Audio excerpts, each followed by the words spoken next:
नमस्कार, जोहार। झारखंड का एकमात्र सरकारी न्यूज चैनल क्लीन न्यूज में आपका स्वागत है। समस्या किसान से जुड़ा हो या हो पारा शिक्षकों का मुद्दा, हर खबर पर होगी हमारी पैनी नज़र। सभी खबर सिलेक्टेड और काम की है, तो वीडियो के अंत तक बने रहें।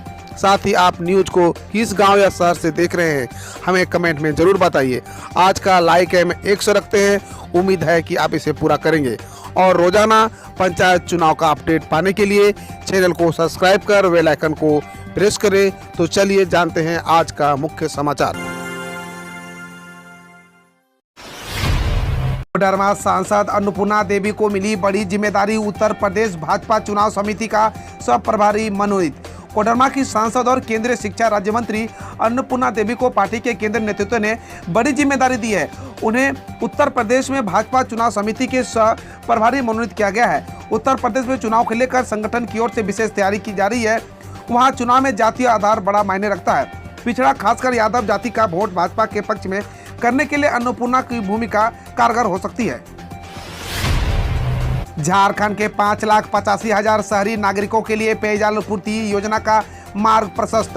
राज्य के सभी शहरी नागरिकों को शुद्ध पेयजल उपलब्ध कराने की मुख्यमंत्री हेमंत सोरेन की प्राथमिकता के तहत लगभग 5,85,000 शहरी आबादी को पेयजल पूर्ति उपलब्ध कराने की योजना मूर्त रूप लेने जा रही है।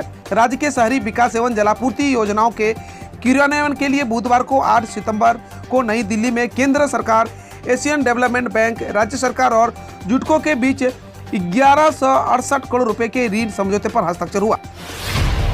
झारखंड विधानसभा परिसर में अनशन पर बैठे रघुवर दास बोले, हिंदू विरोध की मानसिकता से चल रही है हेमंत सरकार।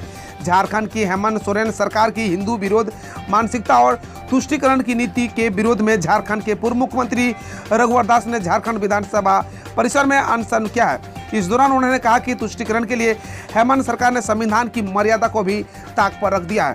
इस सरकार को न तो संवैधानिक मूल्यों से मतलब है, न परंपराओं से।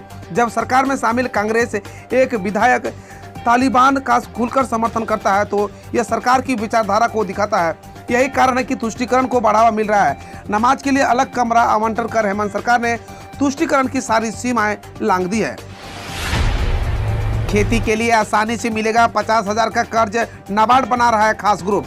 झारखंड के छोटे किसानों और खेती और मजदूरों के लिए एक बड़ी खुशखबरी है। अब किसानों को बैंकों से आसानी से छोटा लोन मिल जाएगा, क्योंकि राष्ट्रीय कृषि और ग्रामीण विकास बैंक के द्वारा ज्वाइंट लायबिलिटी ग्रुप का दायरा बढ़ाने का फैसला किया है। नमाज के लिए झारखंड विधानसभा में कमरा आवंटित करने मामले में जनहित याचिका दायर। झारखंड उच्च न्यायालय में मंगलवार को एक जनहित याचिका दायर कर विधानसभा अध्यक्ष के उस आदेश को चुनौती दी गई है, जिसमें उन्होंने राज्य विधानसभा में नमाज अदा करने के लिए एक कमरा आवंटित किया था। दावा किया गया है कि यह गलत चलन है। ये आरोप लगाते हुए अधिनियम असंवैधानिक है। याचिकाकर्ताओं ने सवाल किया है कि ऐसा आवंटन करदाता के पैसे से बने भवन पर किया जा सकता है। याचिकाकर्ता भैरव सिंह ने कहा कि विधानसभा भवन लोकतंत्र का मंदिर है और किसी भी निजी संपत्ति नहीं। बिहार के बाद अब जातिगत जनगणना पर पीएम मोदी से मिलेंगे झारखंड के सर्वदलीय प्रतिनिधि हेमंत सोरेन ने किया ऐलान। जातिगत जनगणना के मुद्दे पर बिहार के बाद झारखंड से एक सर्वदलीय प्रतिनिधि मंडल प्रधानमंत्री नरेंद्र मोदी से मुलाकात करने जाएगा। हेमंत सोरेन ने घोषणा करते हुए बताया कि उन्होंने प्रधानमंत्री नरेंद्र मोदी को पत्र लिखकर मुलाकात करने का समय मांगा है। वहीं झारखंड विधानसभा में मुख्यमंत्री हेमंत सोरेन ने कहा कि राज्य सरकार आदिवासी मूलवासियों को रोजगार देने के लिए कटिबद्ध है। निजी नौकरी में आरक्षण देने वाला देश का तीसरा राज्य बनेगा झारखंड। आंध्र प्रदेश और हरियाणा भी उठा चुके हैं यही कदम। झारखंड विधानसभा की एक चयन समिति ने कुछ बदलावों के साथ कानून के एक महत्वपूर्ण हिस्से को मंजूरी दे दी है, जो निजी क्षेत्र के प्रति माह 40,000 रुपये तक की सभी मौजूदा नौकरियों में स्थानीय लोगों को 75% आरक्षण देता है। वैसे झारखंड राज्य स्थानीय उम्मीदवारों का रोजगार विधेयक 2021 मूल रूप से मोर्चा में विधानसभा के बजट सत्र में पेश किया था। इसके बाद 5 जांच के लिए इसे पैनल में भेज दिया गया है। झारखंड विधानसभा में भाजपा नेता सीपी सिंह ने स्वास्थ्य मंत्री को कहा टेम्पो एजेंट। झारखंड विधानसभा में भाजपा नेता सीपी सिंह और बन्ना गुप्ता के बीच तीखी नोकझोंक हो गई। अनुपूरक बजट में चर्चा के दौरान सीपी सिंह के बयान को लेकर हंगामा हो गया। सीपी सिंह के वक्तव्य के दौरान स्वास्थ्य मंत्री बन्ना गुप्ता ने कुछ कहा तो उन्होंने कहा कि टेम्पो एजेंट मुझसे क्या बात करेगा। इस पर सत्ता पक्षी पूरी तरह भड़क गया। सत्ता पक्ष के सभी विधायक मंत्री बेल में आ गए और हंगामा करने लगे। झारखंड के पास फिल्मों में दिखाने को बहुत कुछ, डायरेक्टर शशि वर्मा ने दिए रंगमंच के छात्रों को टिप्स। हाल के दिनों में रांची में मनमोहक प्राकृतिक सौंदर्य की वजह से कई फिल्मों की शूटिंग यहां हुई है। वर्तमान में एंडेमॉल प्रोडक्शन की एक वेब सीरीज AK-47 की शूटिंग शहर के विभिन्न लोकेशन पर हो रही है। इस वेब सीरीज में शेखर कुमार और रवि किशन जैसे उम्दा कलाकार अभिनय कर रहे हैं। वेब सीरीज के लेखक और निर्देशक शशि वर्मा ने Jharkhand film and the theatre academy के छात्रों से बुधवार को मुलाकात की। उन्होंने छात्रों को बताया कि झारखंड को लेकर हाल ही दिनों में बॉलीवुड इंडस्ट्री की काफी काम हुआ। विधानसभा का घेराव करने निकले भाजपा कार्यकर्ताओं पर लाठीचार्ज, प्रदेश अध्यक्ष दीपक प्रकाश सहित कई नेता हुए घायल। झारखंड विधानसभा में नमाज अदा करने के लिए कमरा आवंटित किए जाने का मामला गर्माता जा रहा है। इस फैसले के खिलाफ मुख्य विपक्षी दल भाजपा की ओर से बुधवार को विधानसभा मार्च किया गया। विधानसभा की ओर बढ़ रहे भाजपा कार्यकर्ताओं को रोकने के लिए पुलिस ने लाठीचार्ज किया। बल प्रयोग की इस घटना में कई महिलाओं कार्यकर्ताओं को भी चोट लगी है। भाजपा के प्रदेश अध्यक्ष सह राज्यसभा सांसद दीपक प्रकाश को भी पुलिस लाठीचार्ज में हाथ में चोट लगी है। विधायक दल के नेता बाबूलाल मरांडी ने कहा कि निहत्थे कार्यकर्ताओं पर लाठीचार्ज किया गया, वही महिलाओं को भी नहीं बख्शा गया। बाबा बैद्यनाथ धाम मंदिर सहित झारखंड में दूसरे धार्मिक स्थल खोलने पर फैसला टला। बैठक समाप्त होने के बाद मुख्यमंत्री को आपदा प्रबंधन सचिव अमिताभ कौशल ने बताया गया कि देवघर स्थित बाबा धाम मंदिर खोलने के संबंध में सुप्रीम कोर्ट की ओर से पारित आदेश के संबंध में समाचार पत्रों में समाचार प्रकाशित हुए हैं। इस पर मुख्यमंत्री ने सचिव आपदा प्रबंधन को निर्देश दिया गया कि मंदिर खोलने से संबंधित सर्वोच्च न्यायालय के आदेश की प्रति यथाशीघ्र प्रस्तुत करें। अगले सप्ताह सुप्रीम कोर्ट के आदेश का अध्ययन किया जाएगा। उन्होंने बताया कि बैठक में निर्णय लिया गया कि सुप्रीम कोर्ट के आदेश का अध्ययन करने के बाद अगले सप्ताह धार्मिक स्थल को कोविड-19 के प्रोटोकॉल को ध्यान में रखते हुए विचार किया जाएगा। आदेश के प्रति प्राप्त होते ही अगले सप्ताह बैठक आयोजित करने का निर्णय लिया गया है। तब धार्मिक स्थलों पर कोई फैसला लिया जा सकता है। झारखंड में 1 रुपये में जमीन रजिस्ट्री के प्रोग्राम से सरकार को हुआ 1296 करोड़ का घाटा। स्कीम शुरू करने का विचार नहीं। 1 रुपया में महिला के नाम पर जमीन रजिस्ट्री किए जाने के प्रोग्राम से झारखंड को घाटा उठाना पड़ा है। रघुवर सरकार में महिला सशक्तिकरण के नाम पर इसे शुरू किया गया था। इसके मुताबिक राज्य की महिलाओं को 50 लाख रुपए तक के जमीन की रजिस्ट्री के समय मात्र 1 रुपये का भुगतान करना था। हालांकि हेमंत सरकार ने इस पर रोक लगा दी है। विधानसभा के मानसून सत्र में सरकार ने बताया कि इस पहल के चलते राजस्व का भारी नुकसान राज्य को उठाना पड़ा। 1296 करोड़ की क्षति हुई है। अब इसे फिर से शुरू किए जाने की कोई इरादा सरकार को नहीं है। सुप्रीम कोर्ट ने पलटा 38 खनिजों की बहाली वाला झारखंड हाईकोर्ट का फैसला। कहा नहीं दी जा सकती कपटपूर्ण व्यवहार की अनुमति। उच्चतम न्यायालय ने मंगलवार को कहा कि सार्वजनिक क्षेत्र में नौकरी हासिल करने के लिए धोखाधड़ी को कानून द्वारा अनुमति नहीं दी जा सकती है, क्योंकि वैध प्रक्रिया के दुरुपयोग का मतलब सही लाभार्थियों को नौकरी के लाभ से वंचित करना होगा।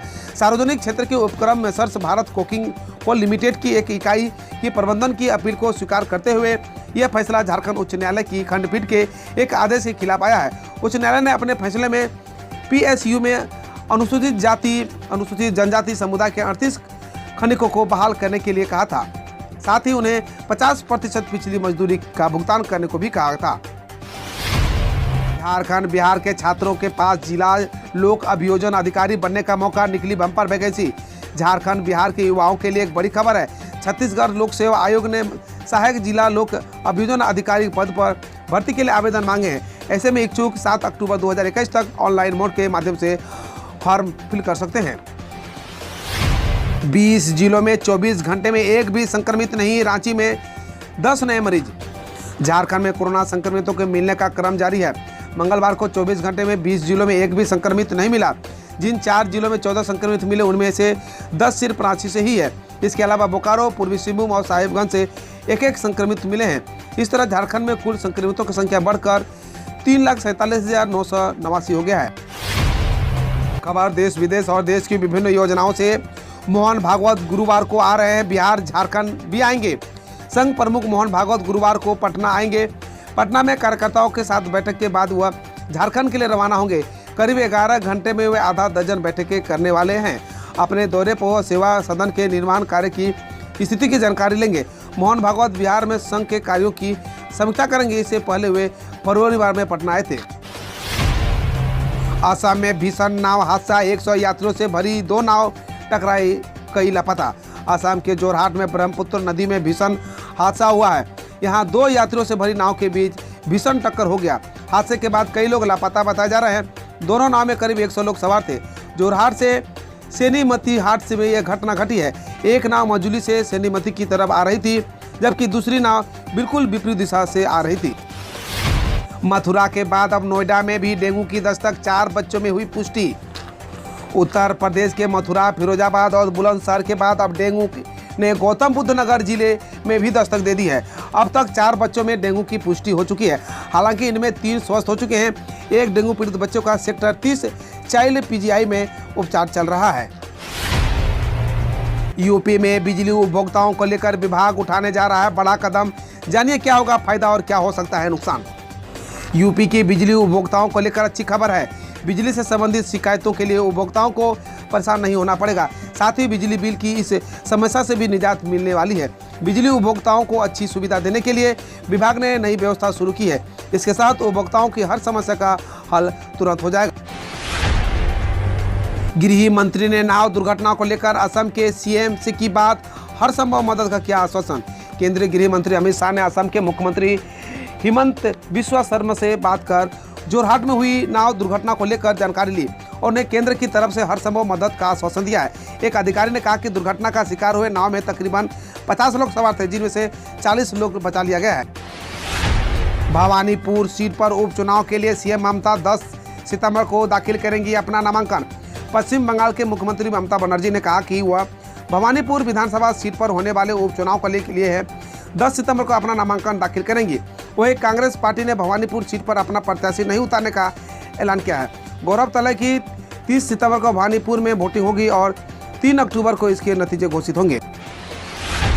कांग्रेस एमएलसी ने यूपी सरकार से मांगा चूल्हा, कहा एलपीजी से सस्ती है लकड़ियां।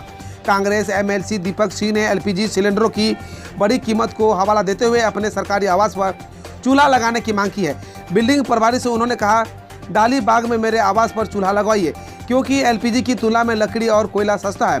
बकौल एलपीजी चूल्हे पर खाना बनाने पर 1 महीने में खर्च 500 रुपया ही है।